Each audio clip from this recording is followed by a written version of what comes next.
Hi, Mario. How are you? Hello, Isadora. I'm doing very well, pretty well. Looking That's forward for the summer. How do you feel about Operation Deep Blue Legacy? I'm very excited also because we choose as a target a very important wreck, and the wreck which I care a lot. It was an Italian Navy naval unit sunk during World War II, um, which we found quite a few years ago in 2011. And unfortunately, this wreck is really covered in nets. So the idea of going there with specialists for cleaning it from the nets is a very nice perspective.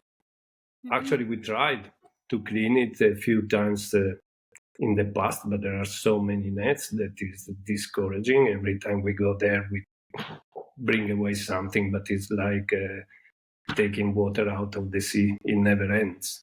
So the idea of doing a major effort dedicated to this wreck is really exciting for me. We are in the central Mediterranean, and during World War II, in this area, there have been a very long and intense naval battle, which had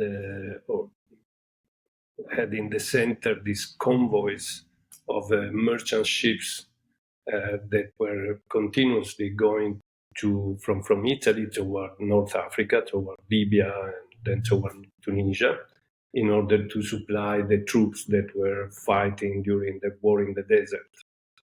Okay, so it was the Africa Corps and the Italian army fighting against the Allies. And so they were fighting in the desert where there was no industrial production at all. And so they needed everything. And all this everything, which was really everything, so starting from food down to airplanes and armored tanks and everything, had to come through the sea. So with these freighters through the sea. So every day there were convoys crossing the Mediterranean Sea.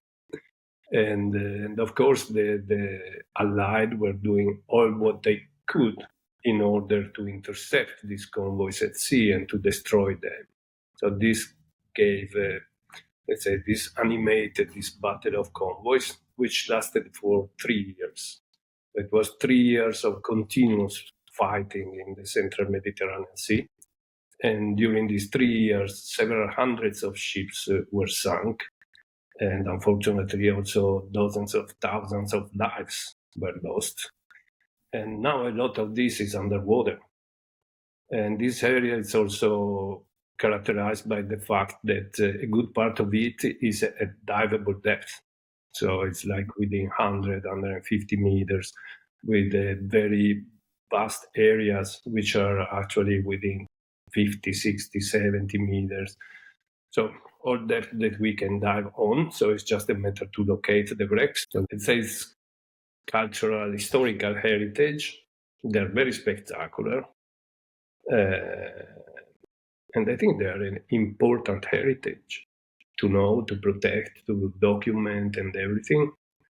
And on top of this, the wrecks are somehow in the interest of people, even people that are not divers. When they hear a sunken ship or a wreck, they get interested to it.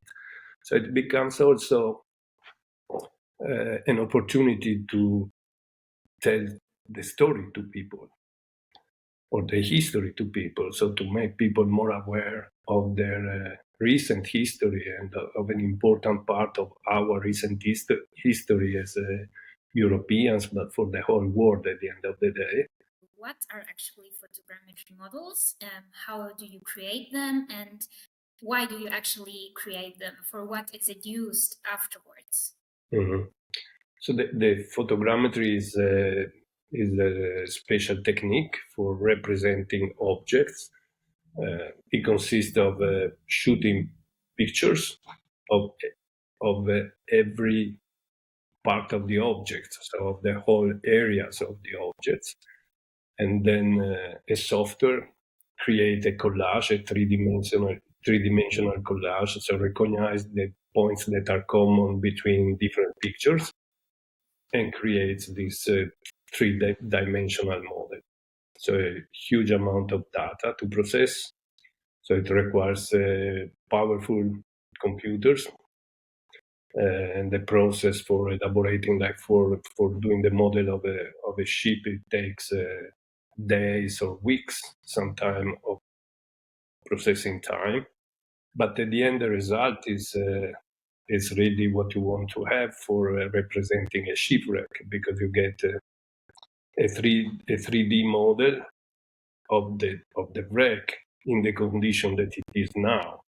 So you can take any type of measure on the model, and you can really see and appreciate all the characteristics, all the damages. I think it's the best activity that one can do nowadays on planet Earth to explore the sea. It's very similar to exploring the outer space. You fly underwater, you are in an alien world with beautiful creatures of any kind. Plus, you have this thing of the history underwater of any time. Everything is so exciting. So I like it all. I like everything of it. I like the geology. I like the biology, the marine life, a lot. I like this history more than everything else because it's super exciting.